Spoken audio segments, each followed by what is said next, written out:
What's up, people? We are back again with some of my favorite humans. And today we're going to cover a whole lot of stuff, which most of you guys may or may not, I guess, have an idea about. But at the end of this, you will be more knowledgeable and you'll be a better person for having listened. So we have with us today Billy Carson and Matt LaCroix.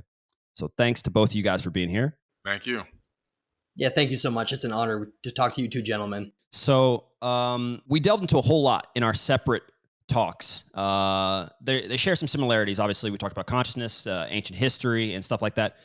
You guys are well known in your fields for being experts in this, and it's an interesting field. Where we came from, why humans do the things that they do, what was really going on. The differences between what's told as mainstream, the story of our mainstream history, and what's being called as technically alternative history, which is a funny way to say it, because in reality, it's a story that's unfolding all the time.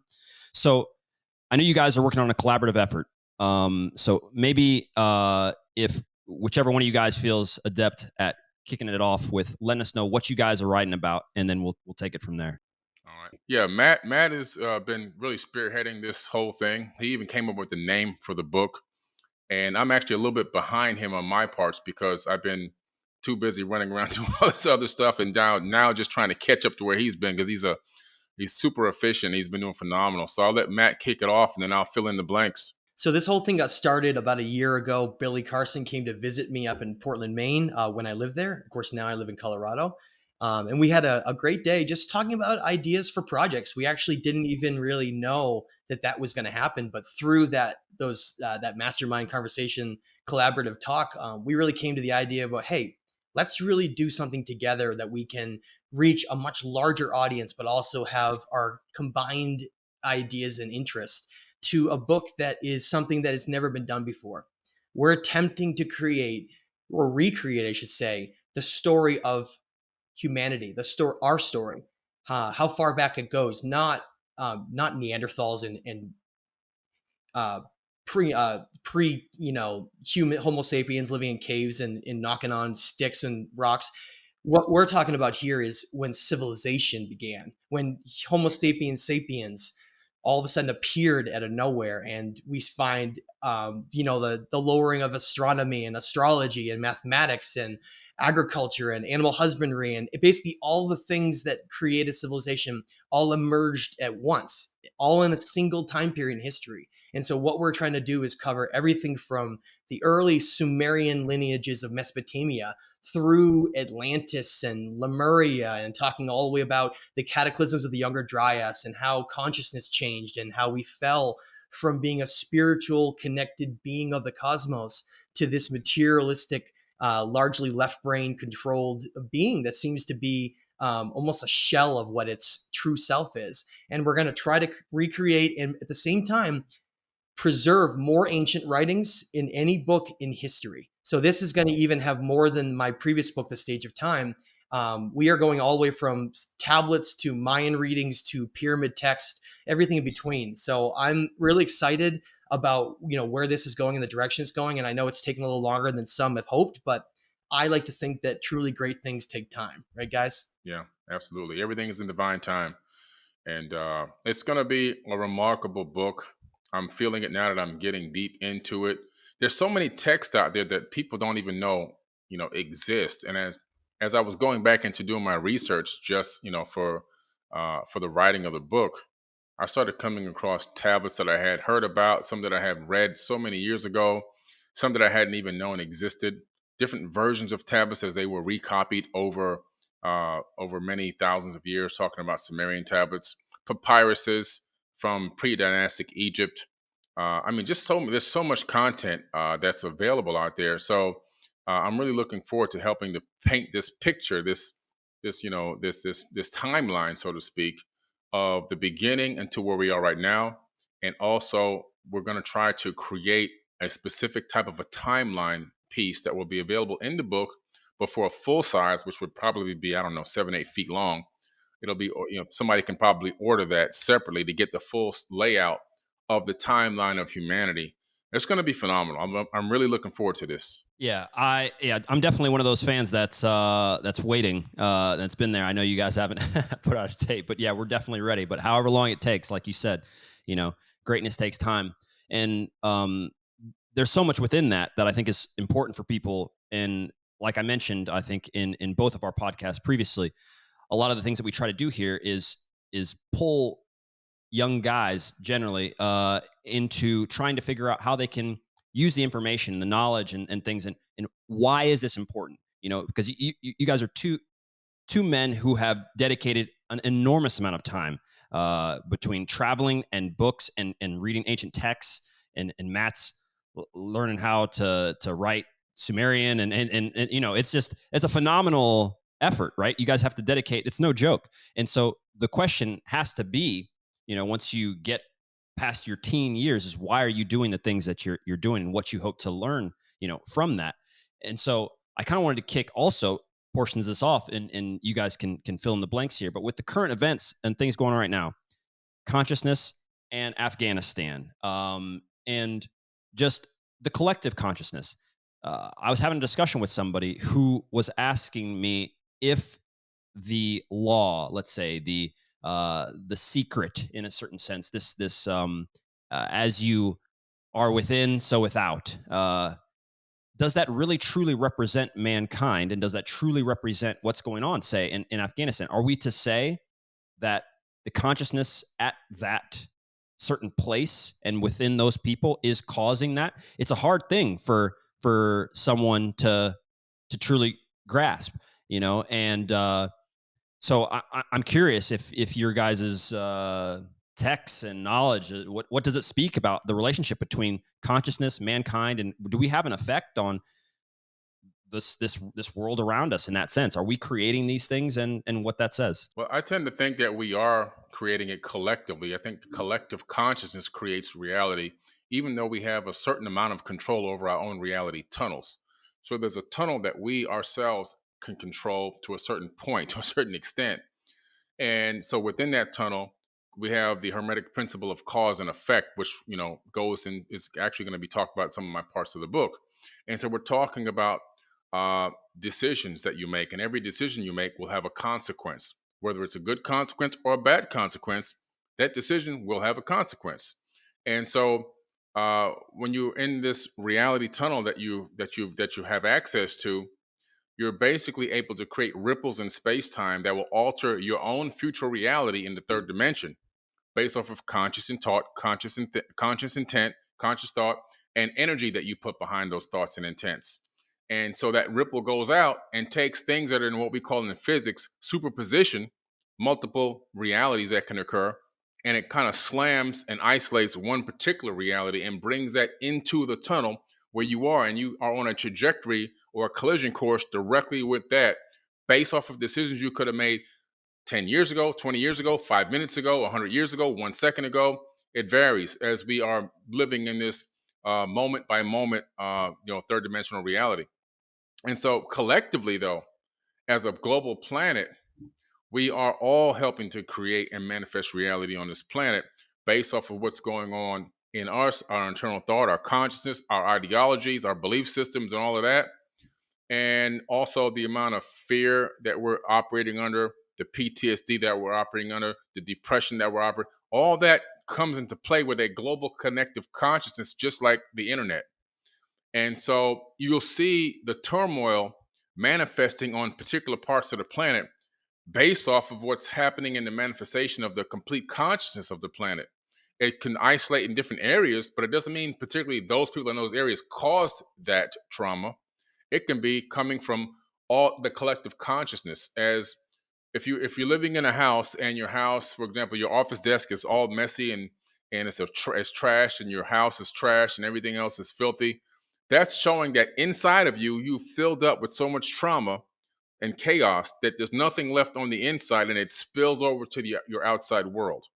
And so when you see these things going on, like in Afghanistan and what's going on in South Africa and all these other places, we're looking at the spilling up, the fullness of human consciousness globally, and the spilling over is what's happening on the outside. What starts on the inside then eventually makes it to the outside. It's not the opposite way around.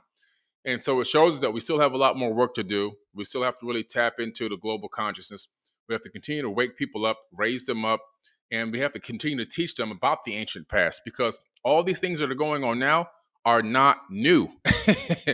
This is ancient stuff that's been going on for millennia in cycles. And so we have to get people to see into the distant past so we know, because the past is prologue. And if the past is prologue, if we can go back and access these horrors and these detriments and these tortures and everything else that's gone on, and these bad political systems and everything else, and we can isolate them and figure out, where did we go wrong? How can we now see this, understand it, and then correct ourselves so that we can have a better future? I think that's really what we're trying to do, myself and Matt. We're trying to create a better future by tapping into this ancient past and giving people a real idea of what really happened. How can we clean up our consciousness? How can we reprogram ourselves? How can we open up ourselves to understand that change is needed and how to create that change based off of what happened in the ancient past? So that's my take on it. I don't know, Matt may have a slightly different one, but that's what I see. Yes. Will, can I add a little bit of a layer to that? For sure. So that was very well said, Billy. And I want to add even another layer that I really see as part of this research. And it's sometimes it can be an uncomfortable truth to understand. But what Billy said was spot on. We're what's called conscious co-creators of reality. The world is mostly made up of people that don't realize the power that they have.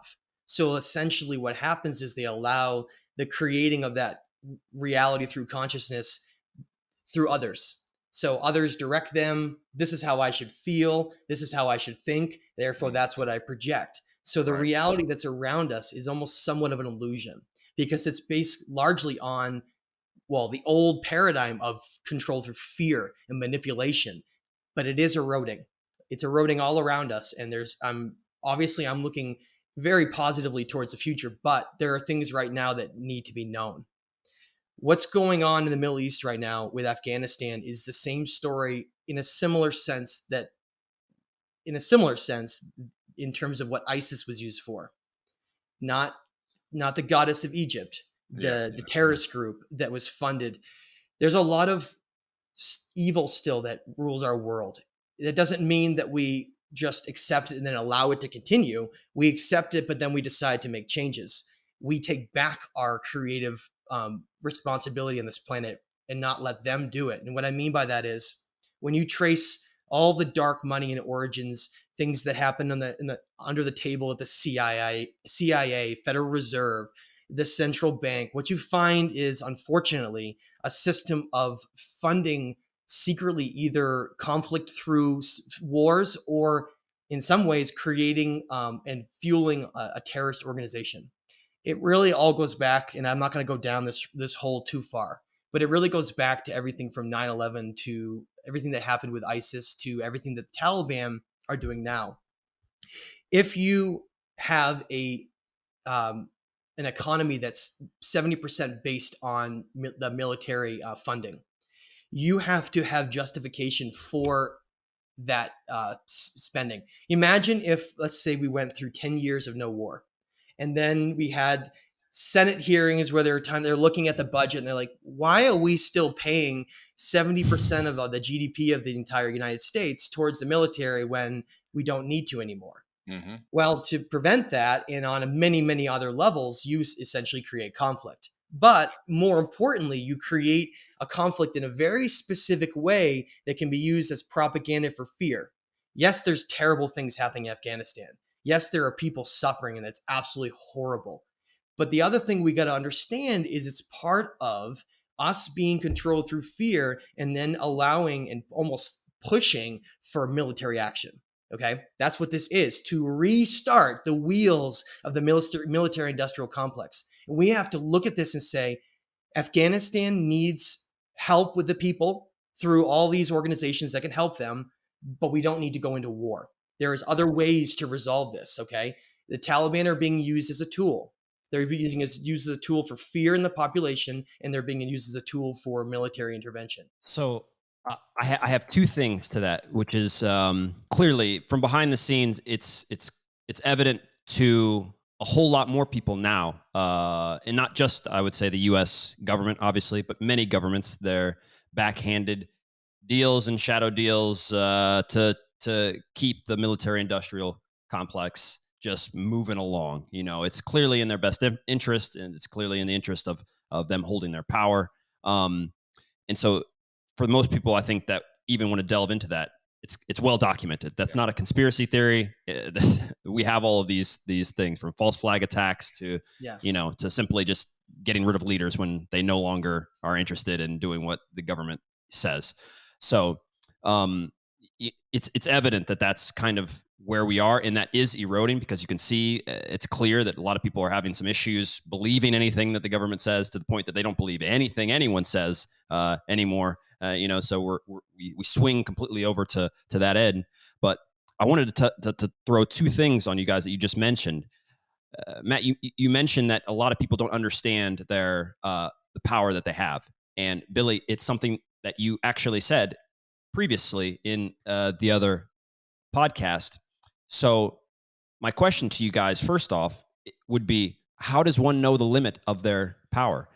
And what are you supposed to do in general? If I'm living in a collective consciousness, and you say I have a tunnel, you say I can affect this, well, clearly, just like some people have natural inherent talents, and when I had Dean Radin on the podcast, he spoke about this. I mean, there must be people there are geniuses in math, there are geniuses in sports, there are guys born with different talents.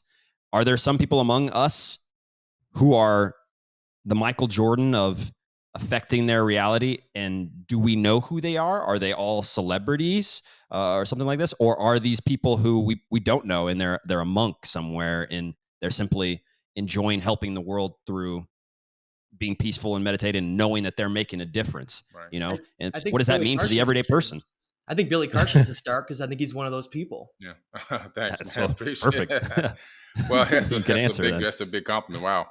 I think that there are people here that are able um, to find a way to break through the matrix a lot easier than others. It's just like, I was teaching a manifest destiny workshop last year, and we were talking about how to manifest your reality financially, because people were struggling and they're trying to figure out, how can I get to the next level so I can take care of my family better. And one person, was asking a question during the workshop. Well, I'm doing meditation and I'm trying to eat better and I'm trying to be healthy and I'm trying to be positive and everything else. But there's someone that I know that's totally negative, that's totally just, just evil and nasty, treats people bad, and is always able to manifest money a lot easier for their family. And so you have to understand that manifesting is a frequency, and some people are just resonating on that frequency, regardless of what they do otherwise. They just have that ability. There's people that are born into this world with the epigenetic memory of only being successful. And their bloodline and their family line have always had that particular talent to manifest money, to manage money, to understand how to utilize it, to understand how to leverage it. And went down from generation to generation to generation. And they don't even understand the concept of poverty, or they don't even understand the concept of not being late on a light bill. It's not even in their brain. It never existed in their mind. So regardless of the other things that they do, that particular talent just seems to be innate in them. And I think that goes for almost anything you could think of in the universe. And so there are people here that are able to have resonate on a better frequency to understand how to control their reality tunnel, to create the reality that they want for themselves, to manipulate the matrix itself, and to know how to play in the matrix. Because the matrix is here, and there's no way to get out of it, but you can manipulate it. You can bend it. You can bend it to your will.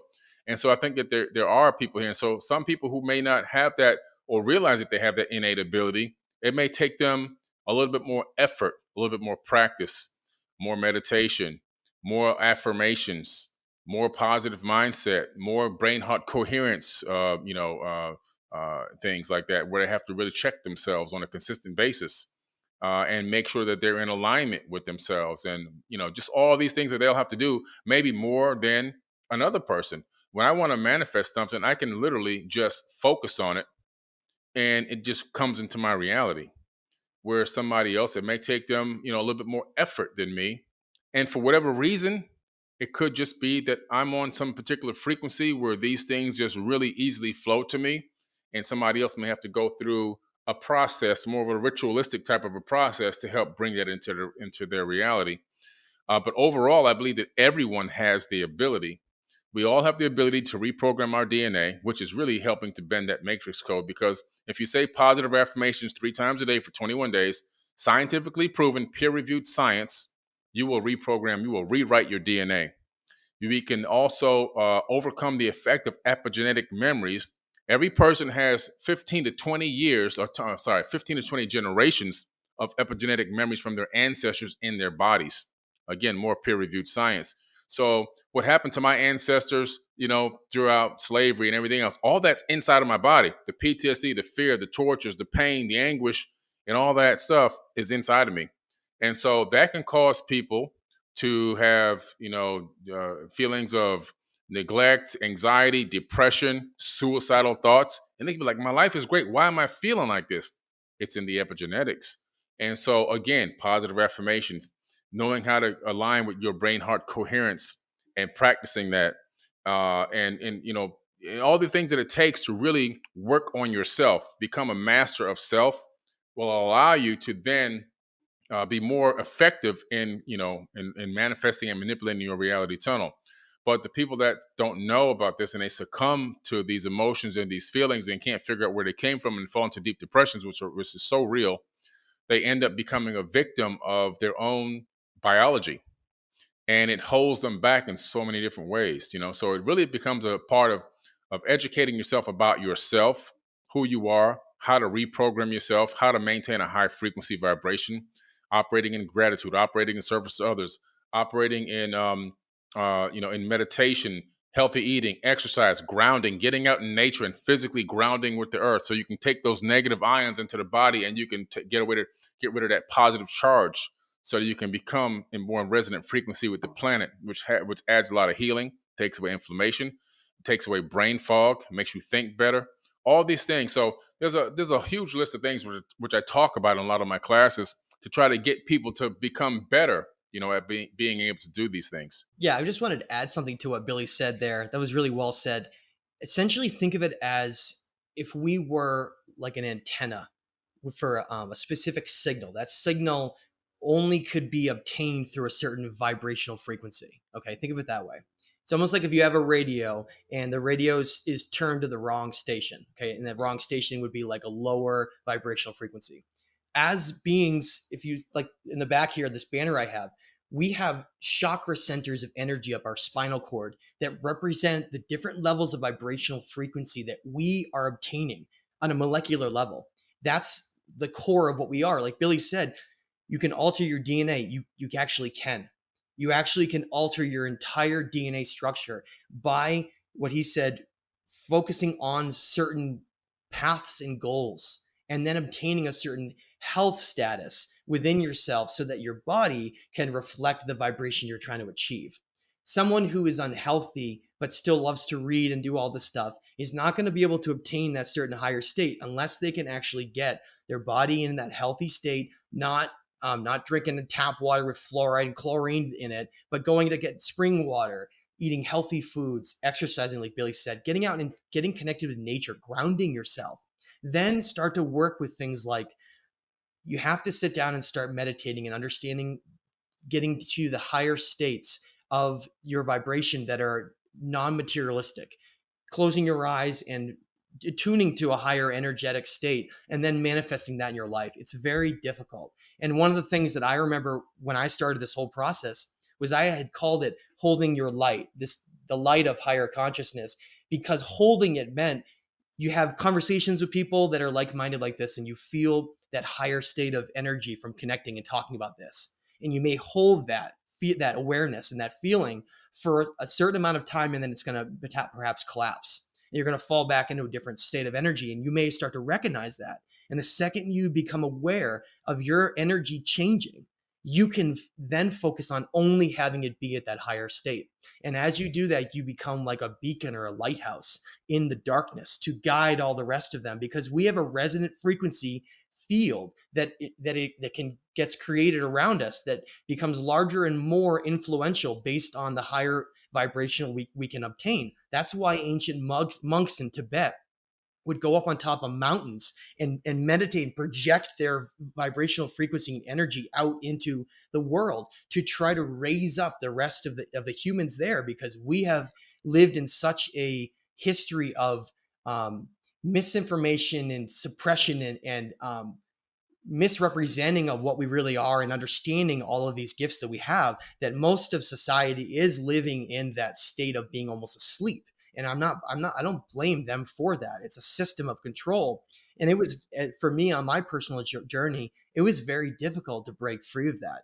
It would often be, I remember having sessions where you'll listen to some audiobook or watch some incredible video or read a book, and all of a sudden you'll be like, I feel like I understand and I feel really different right now. But then the next morning you wake up and you sort of go back to that old controlled mindset that holds on. It doesn't seem to want to let go of its grip on you. Is you have to work hard. You have to do it on a daily basis, because what Billy talks about all the time, it's about reprogramming the mind and your DNA. And the only way to do that is to cleanse yourself of things like fluoride and decalcify your pineal gland in order to have your third eye truly see the non-physical reality that actually binds us here.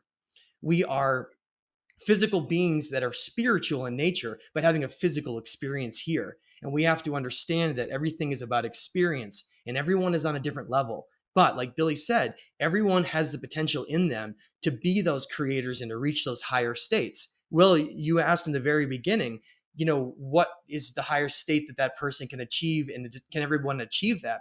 I think that everyone can, but we all have different challenges and difficulties to get there.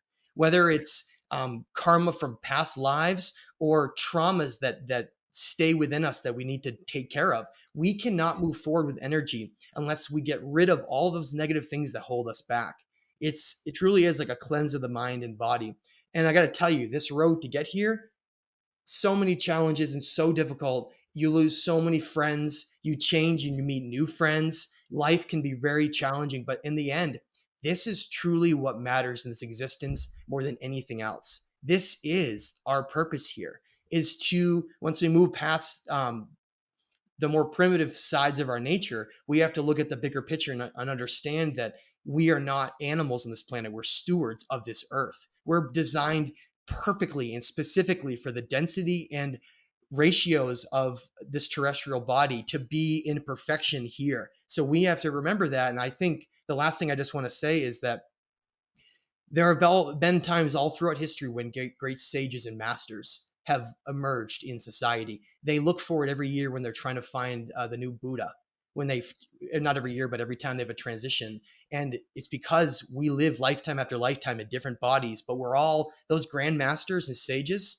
talked about in antiquity. They're here right now because this is the great show. The great show when you get transition from a negative polarity of Pisces to a positive polarity of Aquarius.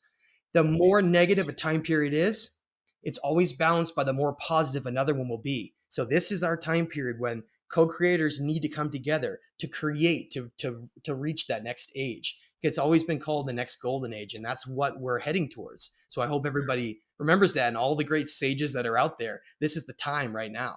It's such an interesting thing, because that transition and these type of things, they can't happen unless you're conscious, right? You can't become truly great at anything if you're unconscious.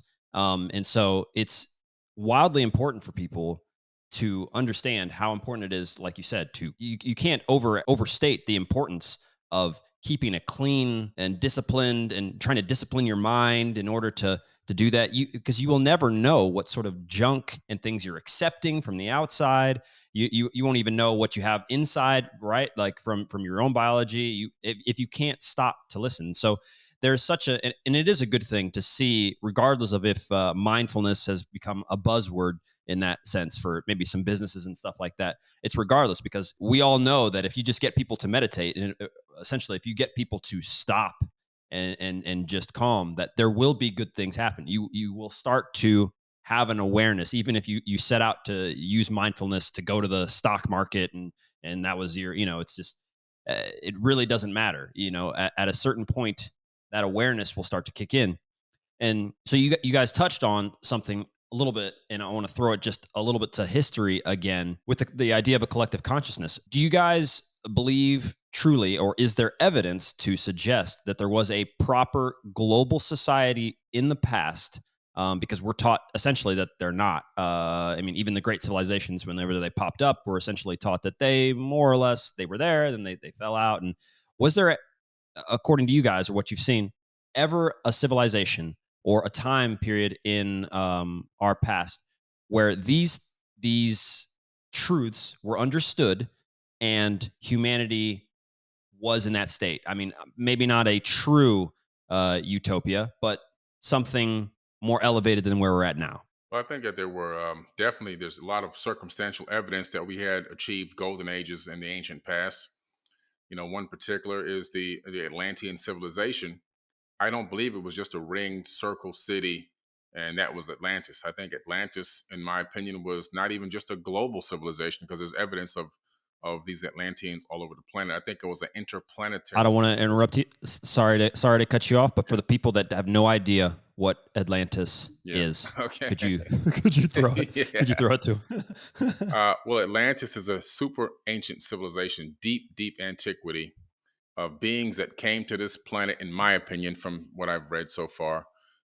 Beings that came to this planet and kind of really created a breakaway civilization, so to speak. In other words, a civilization that where they left their home planets and they came here and they utilized this planet for resources, created their own cities, their own kingdoms, so to speak, where they ruled. They had capitals all over the planet, and they achieved high levels of civilization. This is antediluvial. This is before the big floods, that happened. And 10,000 years oh, ago, roughly, oh, or even further even back further, than that. Yeah, way further. Okay. way, way further back than that. And so these beings, in my opinion, seem to have had achieved a high level. And some of the remnants of texts that were left behind, including some of the Emerald tablets, Thoth talks about incredible levels of advanced technology, spiritual technology, also things like understanding how to use photons and cymatic frequencies to manifest matter into existence. Um, understanding how to use cymatics to alter your reality tunnel and change the effect that things were going to have on you in your life. Just so many different great things that are talked about spiritually and technologically, and even sometimes a combination of both, that led me to believe that there was an advanced civilization that ruled over this planet that had many capitals. I was just down in Akrotiri in Greece. I went over to Santorini, went to Akrotiri, where there's an Atlantean city, is what they actually call it, an Atlantean city that's buried by volcanic ash. They had four-story houses there. The evidence has already been tested. These are 4,000-year-old houses that use steel rebar inside the molded poured molded concrete brick structure, toilets on the second floor, PVC type piping running, plumbing throughout the entire city. It's where I was at the dig site. I mean, this is all on video. And so we're talking about very high level technologically, very high level spiritually. And I believe that even after the Great Flood, there was one more small golden age that occurred in the land of Kem, where you had the Dogon tribe that were ruling over the land of Kem. They had entered into a golden age, and they didn't have an army. They had no police force. They had no crime.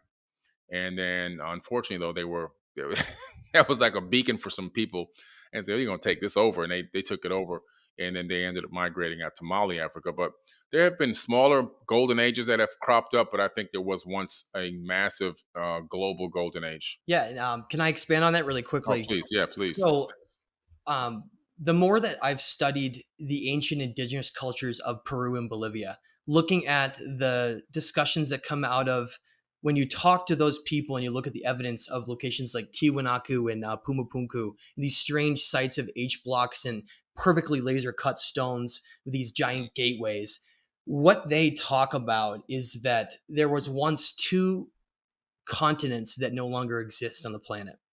Now, the information for those two places has been largely lost, It's only contained in a couple minor places. And I know this is new to some people, so I'll go over it. But in Bolivia and Peru, we find ancient megalithic stone masonry and everything from Machu Picchu and the pre-Inca, and Ollantaytambo and Sacsayhuaman and all those sites, and into the other ones near Lake Titicaca that I spoke about, like Pumapunku and Tiwanaku. They speak of their progenitors, their ancestors, coming from an ancient land called Mu, M-U, okay? That was existing at the same time as Atlantis, okay? Mu was the Pacific civilization, the ancient civilization that reached great states, that was from the Hawaiian Islands down through Fiji and over to Easter Island. That was the area of the land of Mu. Now, when that was being destroyed, the fragment of it that remained was called Lemuria.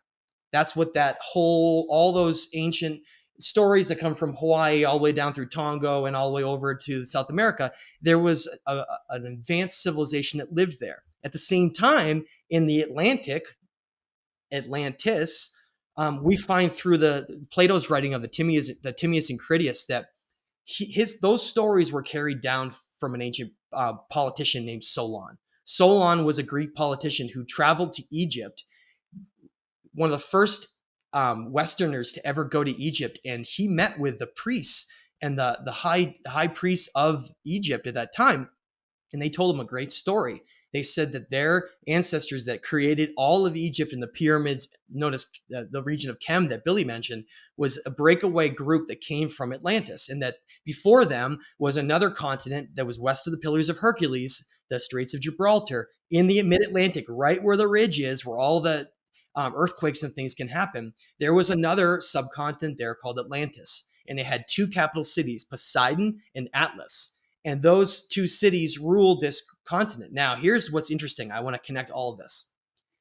They speak about how there was a great war back then, both on a physical level with war, but also on a level of nature and the gods. It was basically a time when Mu Lemuria was described as a divine feminine energy of creation, a place that was more in tune with nature. You can see remnants of that in places like Sulawesi in Indonesia, and some of the islands like Borobudur, some of the temples on those islands. There are remnants of those cultures in those Southeast Asian areas. It was is a very different design. They were more in tune with nature. It was a civilization based on knowledge and spirituality as its focus. Now, Atlantis is spoken about as starting like that, but then taking a completely different path, becoming obsessed with wealth and military power, and eventually using technologies to literally disrupt the entire electromagnetic field of the Earth, and was one of the catalysts for these great Earth changes that looks like it came along and basically destroyed everything in the ancient world. And what we're talking about now is, we don't even know if this is what's known as the Younger Dryas disasters that occurred at the end of the last ice age 12,000 years ago. This may be from a previous age that we're hearing about this. Like maybe it's 37,000 years ago. We don't know, but we know in these increments that there were great civilizations here that were in stages destroyed. They all write the same thing, that it didn't happen at one moment. Parts of these continents and areas were like wiped out because ocean levels were rapidly fluctuating and the Earth was going through really huge changes. Volcanoes are going off everywhere, earthquakes. So the people of these subcontinents, the mystics and the secret societies, all grouped together, and they went off to different parts of the world to recreate civilization, because they knew, based on all the information they had, understanding the cycles of the zodiacs and the energy of the sun, the planets, they knew that there was going to be, and this is what they write about, a final set of tidal waves that would destroy everything in the world. All of the ancient cultures that were on these continents would be destroyed. So these bands of mystics went off to sites like Tiwanaku, Bolivia, Machu Picchu, Sacsayhuaman, Ollantaytambo, up through the Americas, Chichen Itza, down through Palenque, and Teotihuacan, right? All across the world, creating Kem, the pyramids of Egypt, Göbekli Tepe. These in a lot of areas in Anatolia and around the Mediterranean, They attempted to create an entirely new set of civilizations that would also be mapped with the stars and the ley lines of the earth to try to prevent the entire catastrophe of the world. Okay. Those continents were being destroyed. Imagine these civilizations are rising up to almost race to try to balance it. They're creating enormous libraries woven into silica of megalithic temples that we can't even understand because they're not in third dimensional writing. Libraries are deep underground underneath Egypt. Göbekli Tepe, they were burying it at this time because they knew that these disasters were coming to try to protect all these sites, hiding things in caves. Then what happens? The cataclysms come through just as they predicted, and nearly everything is destroyed. The progenitors of those civilizations find these temples, mostly destroyed, and try to attempt to build on top of them. And the knowledge every time, because there's series of different events that seem to occur throughout history, the knowledge is lost more and more every epoch until you get to the point where we're at now, over the last 5,000, 6,000 years, where humanity is a shell of its former self, and we have fallen from a state of grace to completely forgetting our understanding of spirituality and our connection with the cosmos. And we're trying to get back there as soon as we can, so we don't get wiped out again. Exactly.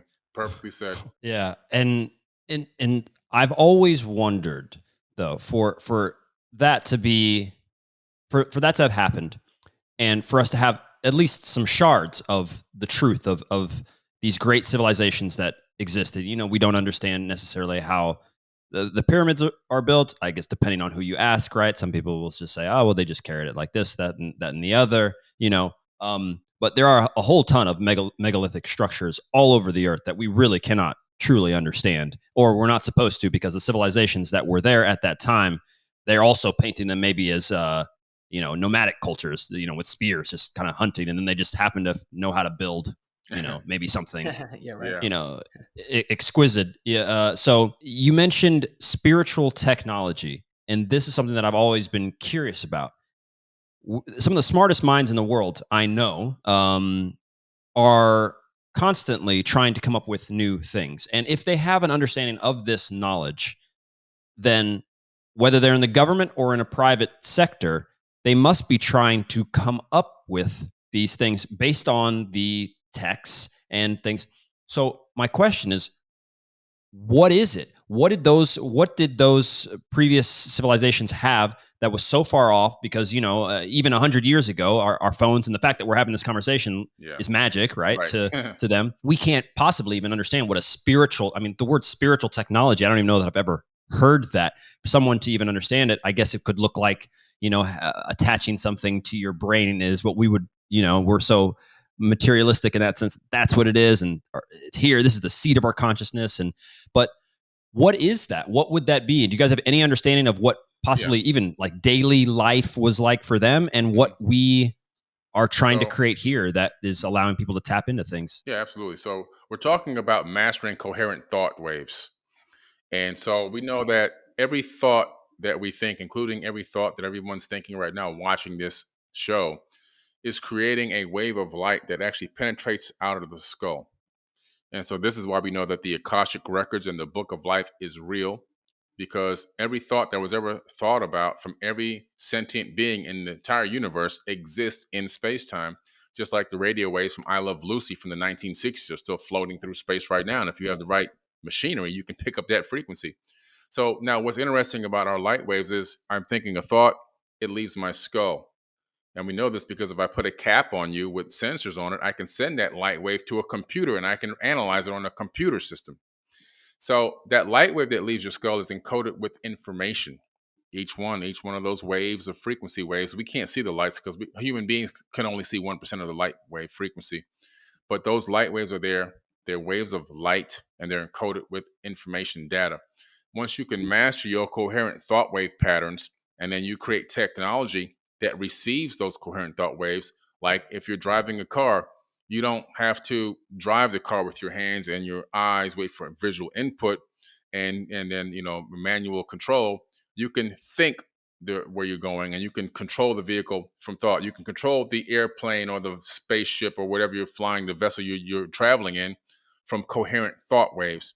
If you want to make a phone call, you have an earbud in your ear and you just think about who you're going to call, and then the device will call that person, and then from there you can have your conversation. And even deeper in the future, you don't even have to move your mouth. You can be It can all be done through what seems to be psychic abilities. I did a workshop where I was talking about manifesting your destiny last year. And there's a segment in there where I show a video from a technology company. They have this crown that just sits on your head. This crown picks up your light waves. And then that crown connects to your appliances in your house. It connects to even a remote control car.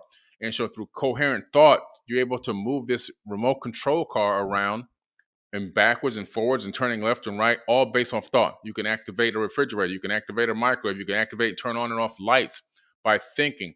So when you look into these ancient tablets, it seems to me as if some of the things that they're describing seems to be merged technology in with spiritual consciousness. So they've mastered the ability with coherent thought waves and tech to give them these godlike abilities. There's this one kid at Harvard University, I believe it was.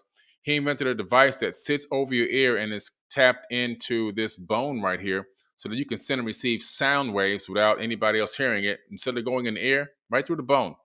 But there's also this device which sits on the crown and comes around the ear. It's connected to the internet.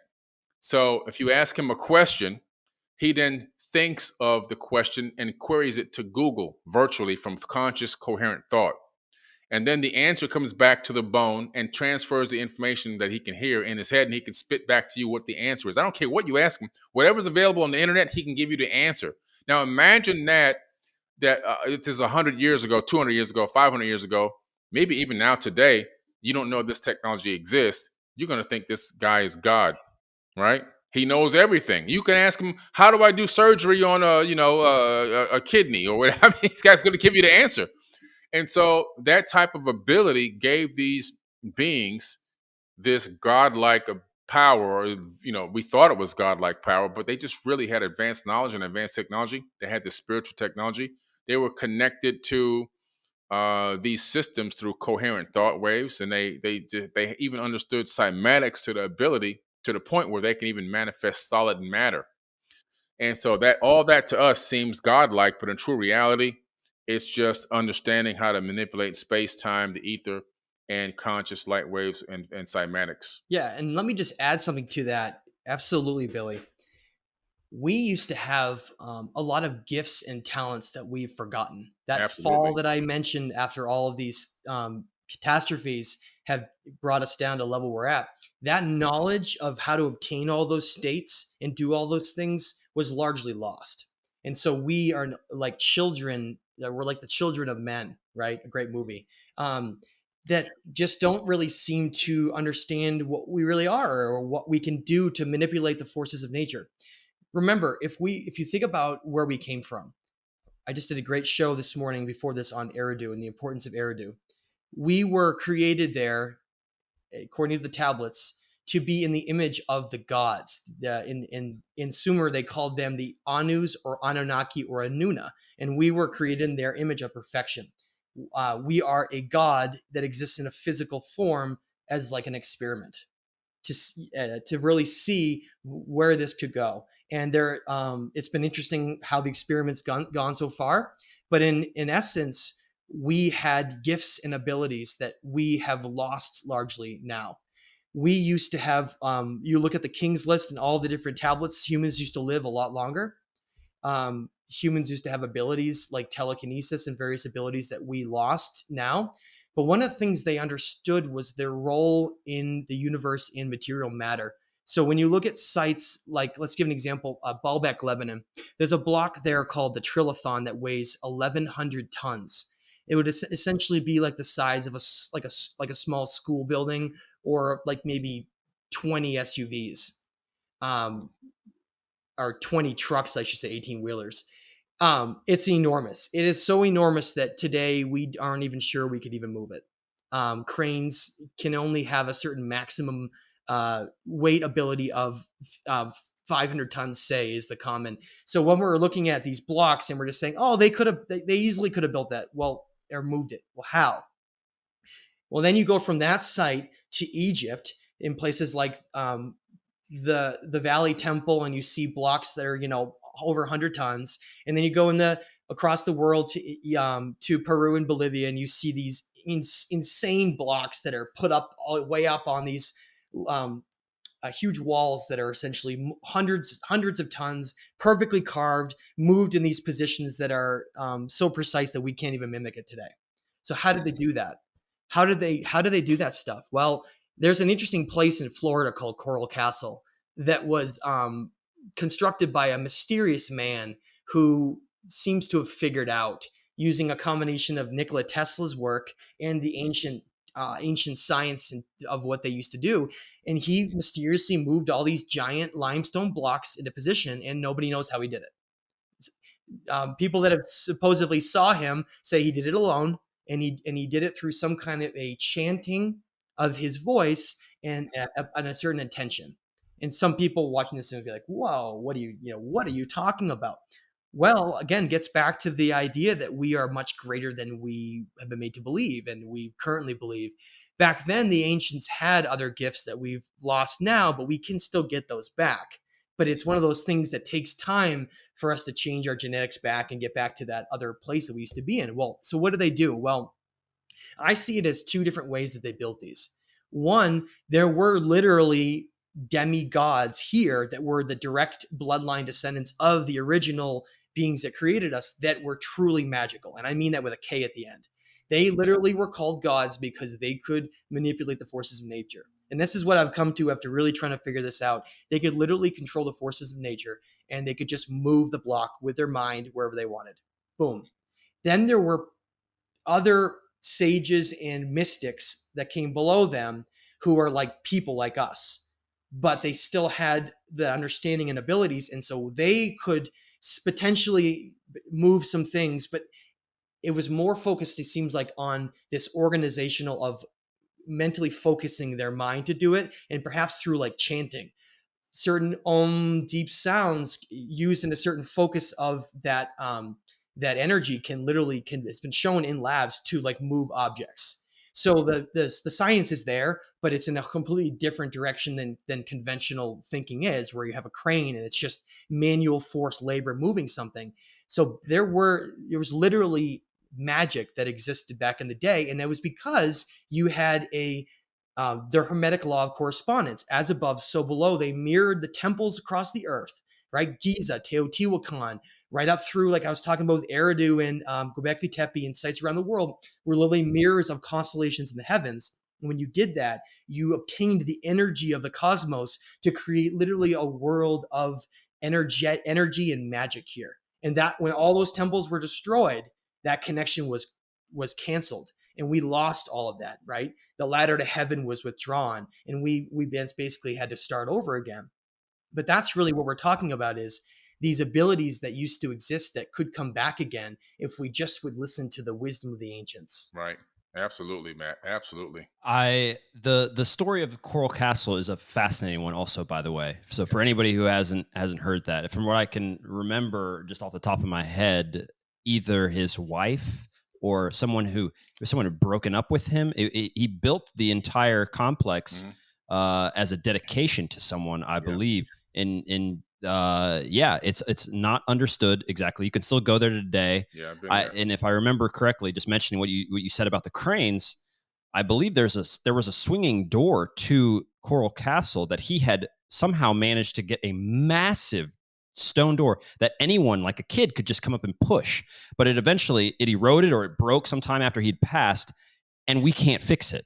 We like tried to put some sort of hinges, like with our modern technology, we can't fix it, so it leaves this mystery out for, somebody who may have, truly discovered something, incredible.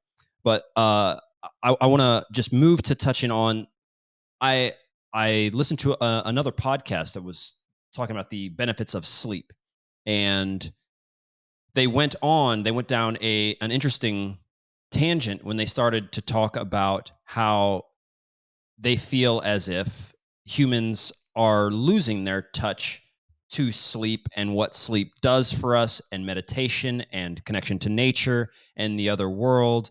And, I myself have had some precognitive dreams, that I didn't ask for, but that, turned out to be real. And so, what do you think that the relationship was for some of these ancient societies, their daily life and all the distractions and things that we have, computers and all the stuff that we need in order to do some of those ancient things, just to have this conversation, right? I mean, in a perfect world, if we had telepathy and and we could all just travel or whatever it is, what do you guys feel is how important is that portion of us where it feels like it's possible, even in an unconscious way, that if we even went back 200, 300 years before electronics and before the advent of us, where being distracted was considered to be normal, um, because that's just the way it is now. Do you guys feel that sleep and dreams and the dream state, do you think that that was more natural to someone, even just a few hundred years back? And if so, what that meant for, I mean, we have countless number of things that have been created from dreams, even up into to modern time. And obviously the ancients have definitely talked about that, but it seems that maybe they had a more conscious control, which is what someone can use, lucid dreaming and stuff like that. Do you feel that if we don't, because the way that we are blending with our technology, and you mentioned the guys with the Google, and you got Neuralink coming from, Elon Musk, and if we get attached to these things, does that mean we lose that forever? I mean, if I don't run, you lose leg muscle. It's Yeah. it's gone. Like if you just lay in bed, it's over. Right. So what do you guys feel about that, and how did they do that, and how did they keep that balance? That's going to be interesting, to see how everything works. And I know sleep is definitely important. Some people need more sleep than others. That's just a fact. For some reason, some people can get away with a lot less sleep. But you can see it in two different ways. Now, one way, I don't know, 8 hours to me seems a little bit much sometimes, just because you only have 24 hours in a day. And if you sleep for 8 and you work for 8, that's 16. Then you got to commute to work. Usually that's 2 hours, up, an hour back, usually. And then you got to eat. That's another 3 hours. Leaves you a couple hours to surf the internet and make a couple of Instagram posts. And day starts over again. You really didn't get anything done for yourself and for your legacy. So it kind of makes it tough. So I try to reduce it a little bit, but what I do when I go to sleep, I don't do it all the time. I try to have controlled dreams where I actually go in under my controlled dream state. And it depends on what I'm working on. If I'm trying to manifest something, if I'm trying to create something, if I'm trying to come up with ideas about things, or if I just I've worked so hard for so many weeks that I don't have a way to get to a vacation right away, then I'll take myself on a vacation in my own dream. And so I try to have control dreams as much as possible where I'm actually accomplishing something while I'm in the dream state. And I think that that's probably nothing new. I think that people in ancient times probably had really truthfully mastered a lot of that and really were able to travel to realms. Thoth talks about astral travel, leaving out of the body and traveling throughout the universe and things like that. So I think it's probably, it's very, very common if you can get to those higher levels of dream state consciousness. But I do believe it's very easy to do controlled dreams because I've been doing it now for probably 20 years. Were you, before you touch in there, Matt, were you a natural lucid dreamer or a controlled dreamer, or was that something that you had to learn? And if so, how? It didn't seem difficult to me, to be quite honest. The first thing I said was, I wonder if I can just control these dreams. I was having random dreams. I was like, I wonder if I can control the dream to a certain extent. There are going to be some ambiguous and some anomalous things that occur. It's hard to get around those things, but for the most part, the storyline of what I'm trying to do, can I go in and do it? And so I just made a conscious effort to do that. And I was like, wow, that actually worked. And I had better memory of the dream when I woke up versus being completely lost as to what happened and trying to figure out what happened. And so the more you do it, obviously anything you do, the more you do, the better you get. But it wasn't, I think most people can do it right away. Yeah, so I think one of the things that's been truly lost in our society that the ancients understood was the need for resting both the body and the mind during intervals in order to give it the clarity that it needed. We live in such a society of bombarding us with working most of our life and then not having time to explore any of these things, let alone focusing your energy in the right place. But I know if you think about like long ago, if you were an ancient culture before, before all the technologies we have that bombard us with signals all over the place, imagine yourself having time to go into an ancient temple, a temple built of perfection with stonework rising up to the heavens with light streaming through, and you sit down on a bench and you pick up some incredible book of the ancients that speaks about times long ago gone, and wisdom that they had.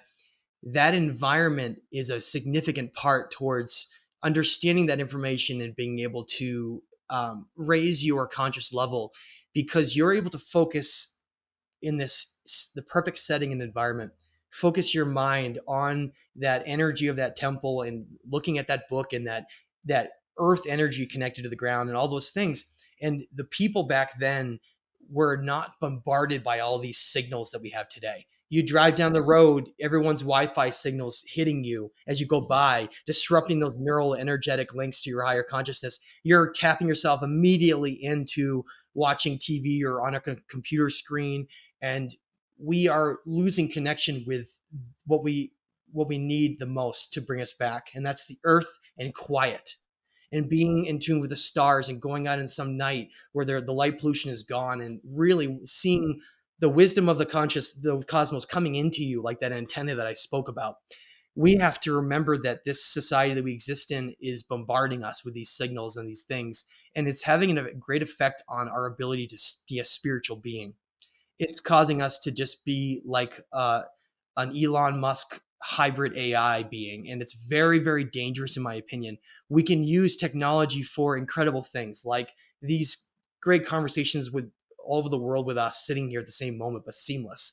Seeing ancient sites that you maybe can never visit, but you get an incredible high def 360-degree image to almost be there. Technology can be used for wondrous things, but it can also be used to be completely distracting individuals away from seeking knowledge in books and understanding those things. So we have to be very careful about where it's going and just realize the technology that we have available to us. Absolutely. I would echo that. Yeah, as well. It's a tough thing though, right? Because we're all born into this. I mean, everyone has to, as you guys say, reprogram the mind and reprogram that. And it's something we learned rather than it being natural. What a crazy different society it would be if, for instance, meditation was a 45-minute class you had to take Monday to Friday throughout grade school, high school, and then you could major in it in college. Mhm. Like, I don't even want to know what that person, would look like. The consciousness, the difference would be astounding, right? Incredible, From someone. Yeah. And so it does beg the question, and this is just the last two things I just want to get in. It begs the question, number one, if so many people out there have recognized it and so many people have understood this, and there are governments that have wings of their governments that do understand these things and these advancements in technology, why is it not prevalent? Is that by nature for you guys? Do you guys feel as if it is being suppressed, or do you feel as if we are also possibly just allowing that to happen because it's better for me to just go home and then watch Kevin Hart talk a little bit and just go to sleep or whatever, So we kind of want the distraction at this point, it seems like, and also it could be that they're just making sure. I say they, but it could be some people who understand how powerful it is are making it as if hey, you don't need to do that, So I don't know what you guys feel, or is there a balance between the both of them? Yeah. Well, I think that we're a product of the system that they've taught to us from the time you're very young. The first thing you're given is a name, a race, and religion, and you spend the rest of your life defending a false identity. You don't even know who you are, and then you get into a educational system institution, and where they program you and take away your dreams and all the other things, the creativity, and put you into a box and stamp you and go down this down this line here. This is this conveyor belt's going to take you to the end where you're going to be have a chance to become a doctor or a lawyer or attorney, which most people never become. And then they fall off. They go to college and they rarely ever even do what they went to college for. But I think that if we were to change the educational system and really find out through different types of aptitude tests what a child's passions are and what their natural abilities are, and then focus on those passions and natural abilities and put them in special classes just to focus mostly on that. They still have to learn some of the other things, but to focus on that and let them develop and grow those abilities and passions. as well as teaching them things like meditation and mindfulness, this planet would look totally different right now. Like it wouldn't be recognizable to us right now. We'd open our eyes and we'd think that we were on another planet. And so I think that's where things need to be and where they need to go. Eventually in the future, I think we'll get to that point, you know? Yeah, and that was essentially what the title of my first book, The Illusion of Us. That was the whole purpose behind that title, is that we live in a great illusion here. We live in an illusion based on certain archetypal creations of how things should be, how we should think, who we should associate with, what we should be doing in our life with our time, and it has created what is somewhat sometimes loosely called like the matrix of reality here. It is what's woven into what we think of as what we should be doing, who we are, all those things. That's this system here. Now, part of that growth process and the difficulty of what we were talking about earlier of reaching those higher states of consciousness is realizing that exists, seeing it from an objective observer, meaning from the outside, and looking at it and saying, well, I still have to play the game because you have to, because that's the way reality has been designed, but I can choose to make changes to it and bring conscious awareness towards a different kind of version, right? It didn't need to be like this. In fact, the more that I've studied it, and Billy has too, and we obviously absolutely have the same opinion, it was very much a very clever design, actually, to create a system of productivity through the masses with conformity and thought. It started, you can actually trace it to one single moment in history when Constantine decided to reforge the Roman Empire to become the Holy Roman Empire. And at that point was when you found the rewriting of most of those ancient texts, the Christian texts that became the Abrahamic religions of the world, and then carrying out towards things like money being the basis of currency here, rather than what things used to be back in the day, like resources like precious metals and gemstones, that have actual value. It became a system that was based on a certain commodity. So some people don't know, but currency started in Sumer with a bushel of wheat, and that was known as a shekel. That was based on the amount of a certain amount of wheat, because it was integral to their economy. It was an agricultural based economy, which now most farms are these giant mega farms that aren't even really connected to a lot of society, which is part of that path. It was a division that occurred based on a synthetic, chemical, artificial reality versus one that's natural. Having everything be based on plants, things like hemp, and everything being biodegradable and solar power. Instead of that path, those individuals that wanted to go there were in many cases silenced and just sort of disappeared.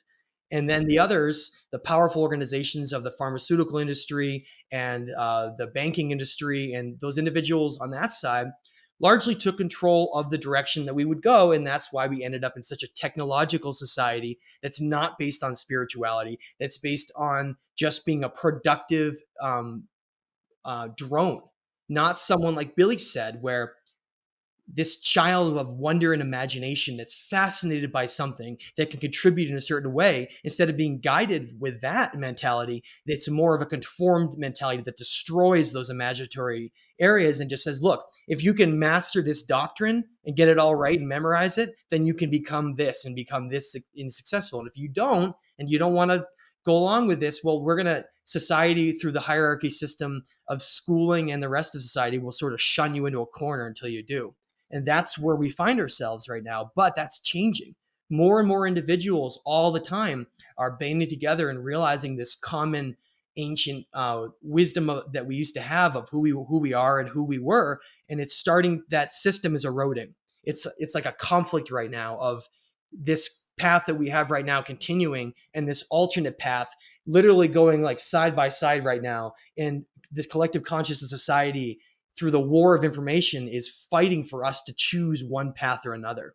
And we, as that collective, is largely being steered towards the path of spirituality and oneness and equilibrium balance, because that's where we're supposed to go as the cycles of energy. The ancients knew that. Thank God that was woven into the system, the higher system, not the system we have here, the system of the universe and vibration and frequency, because we are naturally going towards that path, and that old path is being rejected more and more. So you're seeing sort of a hybrid path that's going right now. So the future is going to be interesting, but I'm very, very optimistic, because it's that 100th monkey effect. It doesn't take the whole society to change to have this thing alter. It just takes a few of us to provide that beacon in the darkness, so that the rest can sort of realize, where are we going? That's not the way. And then you'll see that light at the other side. I feel like individuals like us on this show and so many others that are fighting for this, we're fighting to both change the narrative of history that's been falsely created, right? Change the view of religion to fall back on spirituality and what we used to be, and then change the direction of how we see ourselves and how we contribute to this world. We need to realize that we're stewards. Clean up the planet. Stop trashing it. Realize, bring back respect for this ancient Earth Gaia that we had once. Let's return to this golden age that we've been leading towards all along. Yeah, absolutely. And I would definitely say that it's so important for everybody to that 100th monkey effect is a pretty crazy thing, because you will definitely notice, and you can notice this. I notice it personally anytime I go to a store and I notice someone who doesn't enjoy their job or their work, or they've fallen prey to this that drone mentality, and they're in a place that they don't want to be in, and they're there just because they need the money, or they're actually not even sure why they're there. Right. And a lot of times, if you hold a positive, if you hold that positive outlook, that mindset, if you start joking, you can generally pull them right on to your, and then that spreads, right? Yeah. And then that spreads, because if it doesn't, you could also sink right down. If you're in the wrong, you don't even want to have to even call it vibration. If you're in the wrong mood, and you get it, and you meet that person, and they feel like crap, and then you suck on that energy, and then you just go to your next place and you spread that. It's crazy to think, we never think like that, but if you just kept spreading this positivity, in a proper, genuine, sincere way, it spreads, and it's this crazy beacon. So I have one last question, if you guys have time for it, Sure. if you guys are cool. Okay. Do you have time, Billy? Yeah. Are you good, Billy? Or Yeah. Okay. This last one deals with time. And you mentioned the Akashic records, which you might want to just give everybody just a quick idea of what that is. But trying to understand time and linear time, the way it's put out towards us, and if you say, for instance, have a precognitive dream where you're sure you got the answer to something in the future, or people have dreams and experiences where they feel like they've gone to the past, or they've gotten knowledge from other things, and it feels as if there's this understanding and shift through time. What did the ancients say about time, and maybe even the cyclical nature of time, or how we as a society, do we have it the same way that they thought? So that would be my, Yeah, time is totally different now. Clocks exist, time doesn't exist. So there's and a lot of them understood that, and even some of the ancient sages understood the reality that we have, that we're living in here, was actually not true reality. They called it sleepy time or dream time. That being awake was the dream time, and so they understood that this is a holographic illusion in a lot of ways, in a lot of different ways. The Akashic records, in particular, it goes way back even into some of the ancient Indian texts, and it's referred to as this record that exists, this energetic plane where information exists, that's got the conscious thought of every single entity, sentient being in the entire universe.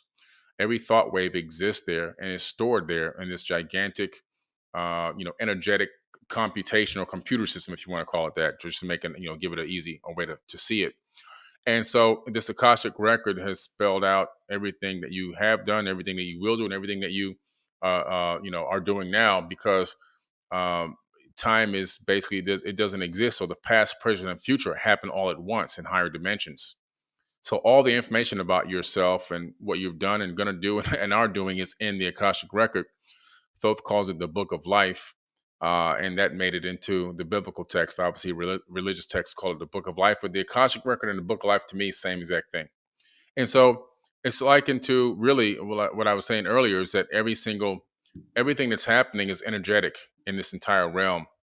All that energy is stored in this energetic grid. And just like, they found that black holes, initially we thought that if something went into a black hole, it would be torn apart, shredded up, and pulled into pieces. But then they learned that when something goes into a black hole, because information can't be lost, the information is actually stored in the event horizon, stores all the data of whatever it is that's going into the black hole. And so we know that the universe is a natural data storage.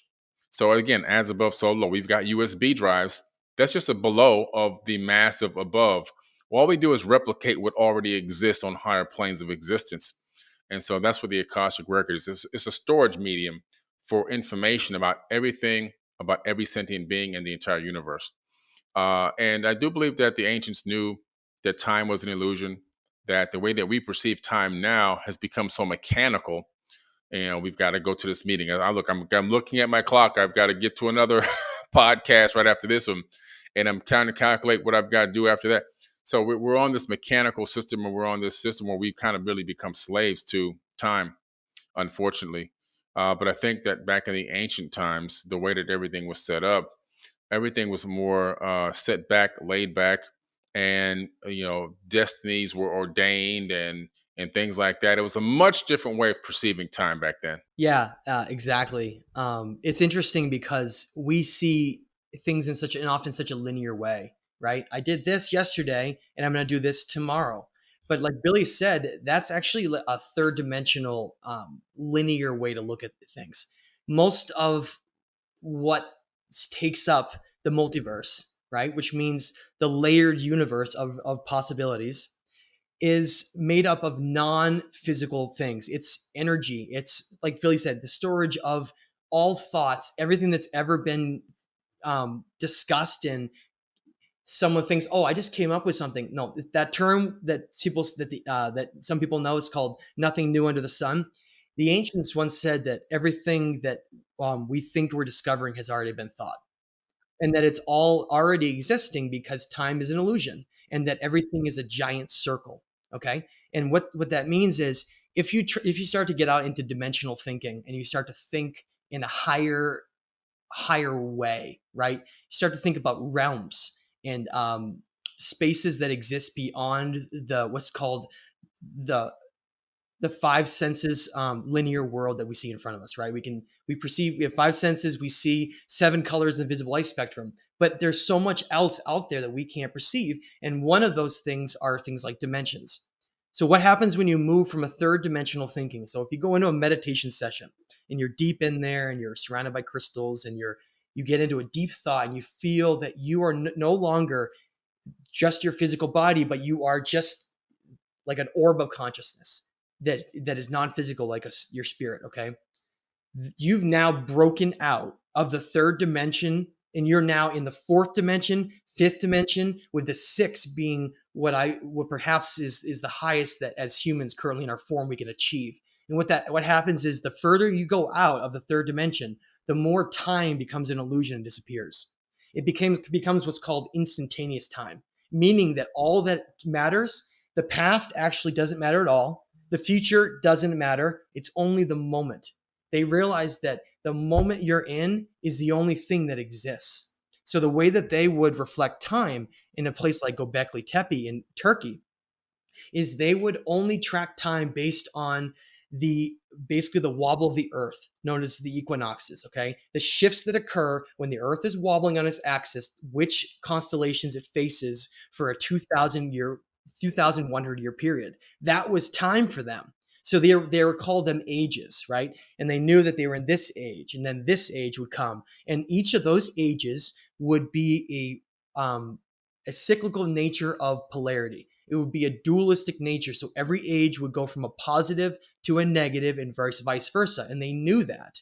And so when they would basically allowed them to look at ages ahead and predict where that society would go and where those things would happen. And they could even predict things like cataclysms that were going to be coming and figuring out when things were going to occur based on the alignment with the cosmos and the sun and basically the galactic plane of everything swinging through.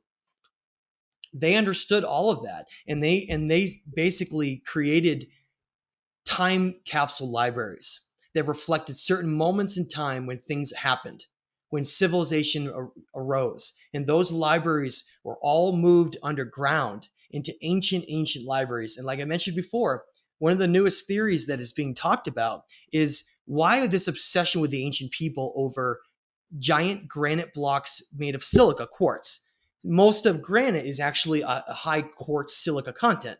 And then if you compare something like the Earth, most beaches around the world are the sand of a beach is mostly quartz silica. It's quartz, also known as silica, like in your watch, is what makes up the primary terrestrial body of this planet. It's a giant crystal. Okay. So in order to tap into that, they would essentially use the same phenomenon. And that way they could understand how to leave messages in quartz. I think that's where the newest science is going to go. When you look at all those ancient temples, we talk these megalithic temples that have no writing on them. And if they do, it was from a later culture that came and put graffiti on it, I call it. Those cultures had no writing because their writing may have been embedded in a non-third dimensional way encoded in those stones. And so one day in the future, when we realize how to tap into that energy and restore these ancient structures, that information may be there right in front of us all along. And that's why I talk about how the Sumerians with cuneiform etching into clay was literally the best form of 3D thinking you can have for leaving a message. But there are other ways to leave a message. And so we got to understand that many of these secrets that the ancients had may still be here today. We just don't understand how to read them, understand them. Mm-hmm. Absolutely. Yeah. And that's fascinating to think about, especially considering, one wonders if we'll ever see it if we go down the technological path because you're not looking for it. And if you're not looking for the message, then you can't see it. Exactly. So it's going to be interesting to see how we discover, if we discover all those things. But guys, it's been great as always. Oh, yeah. You're going to have to come back when the book is finally done. If you guys, everybody who is listening to this, just check out the show notes. We've got all of their information there, plenty of books, plenty of content, YouTube channels, all this stuff. So I know you guys, you have some homework to go check out all the stuff that we talked about here. And so make sure to go check out both of their channels. And is there anything else you guys want to shout out? Anything coming up here for you guys? Well, I have my Manifest Destiny 2022 workshop coming up January 8th and 9th. And then myself and Matt are going to do a special workshop, which we haven't picked the date yet, but we will. I'll give them a call later on tonight. We're going to do a special workshop sometime within the next few months, or maybe the beginning of the year, to go over ancient civilizations and a lot of the content most likely that'll be in the book. Great. And yeah, I really look forward to doing all of that. I just want to also mention that, in my current job, I just want to say that things are going really, really well at Gaia. And all I'll say is there's some awesome content coming out that I've been working on with others. So I can't reveal anything else in that, but just check that out as you go forward. Because I'm trying to bring my passion to reach larger amounts of people, as well as the reason why I'm writing the book with Billy, because this message needs to be heard. It'd be phenomenal. Totally. All right, guys, make sure to check everything out. The link to that, to Eridu and stuff like that, we'll make sure to throw down if that is out when this comes out. But for the rest, guys, check out all that stuff, and we'll see you later. All right, thank you. Appreciate it.